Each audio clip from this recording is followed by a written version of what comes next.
Yes 10th class का geography का lesson first, उसका मैंने फर्स्ट पार्ट में आपको बताया था संसाधन और विकास क्या होता है, कि संसाधन किसे कहते हैं, विकास किसे कहते हैं।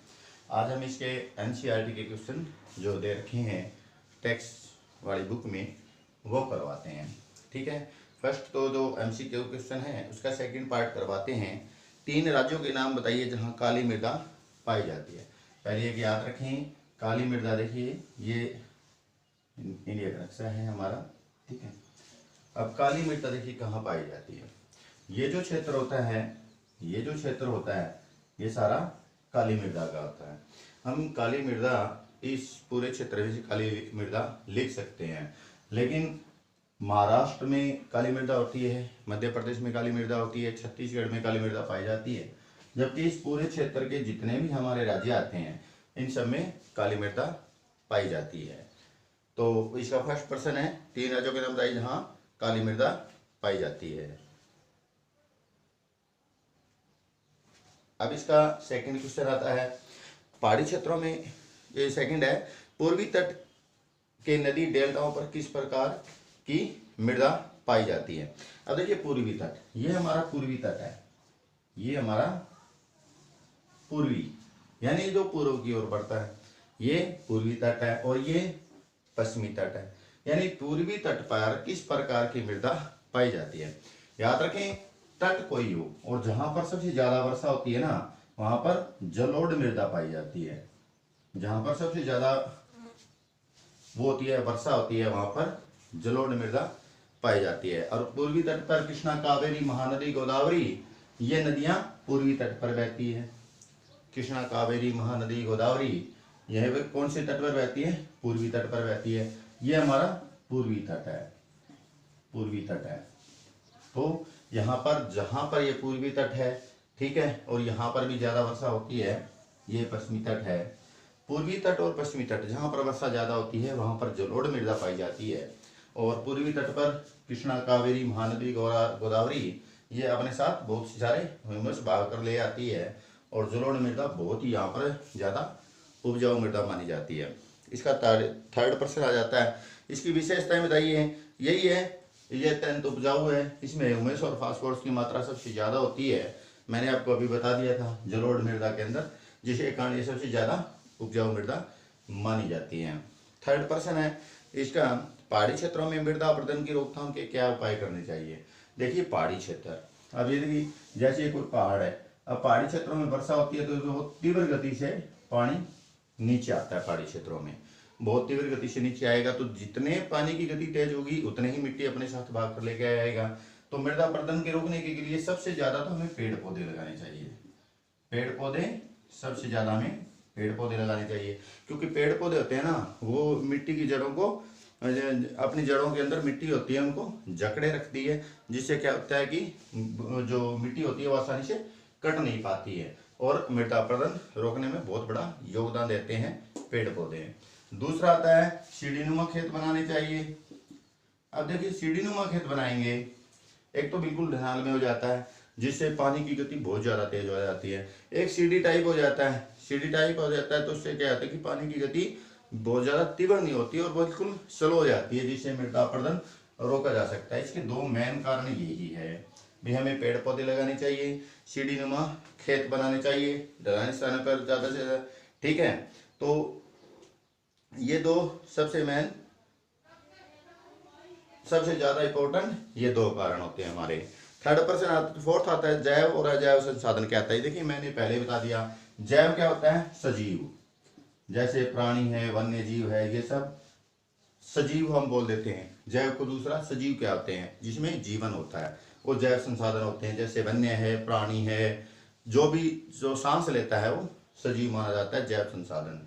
अजैव होता है जिसमें प्राण नहीं है और जिसमें जीवन नहीं है, धातु है, कुछ भी लिख सकते हो आप। निर्जीव जो होता है वो अजैव संसाधन कहलाता है। इसका अगला पार्ट आता है, भारत में भूमि उपयोग प्रारूप का वर्णन करें।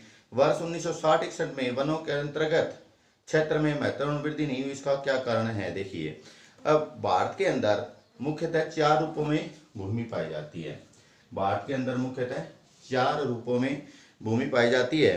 नंबर 1 जो भूमि पाई जाएगी वो बता देते हैं आपको। नंबर 1 कृषि, क्योंकि भारत एक कृषि प्रधान देश है, ठीक है। नंबर 1 कृषि, भारत के कुल जो 100% भूमि होती है उसके 51% भाग पर, अकेले 51% भाग पर कृषि की जाती है। भारत के कुल भूमि जो होती है उसके 51% भाग पर कृषि की जाती है। यही कारण है कि भारत एक कृषि प्रधान देश कहलाता है, क्योंकि कृषि ही लगभग 70% से ऊपर जो रोजगार होता है वो कृषि देती है। कृषि से सबसे ज्यादा भारत के अंदर कृषि ही मनुष्य को रोजगार देती है, इसलिए भारत एक कृषि प्रधान देश है और कृषि 51% भाग पर की जाती है। दूसरा आता है इसका चरागाह। चरागाह होता है जैसे पशुओं को चराने के लिए जितनी भूमि की आवश्यकता होती है, पशुओं को जो चराते हैं हम, कितनी भूमि की हमारे पशुओं को चराने के लिए आवश्यकता होती है। अब देखिए 51% भाग पर तो हमें क्या करते हैं, 51% भाग पर हम कृषि करते हैं, 51% भाग पर हमारी कृषि की फसल बोई जाती है। जबकि दूसरा नंबर आता है चरागाह।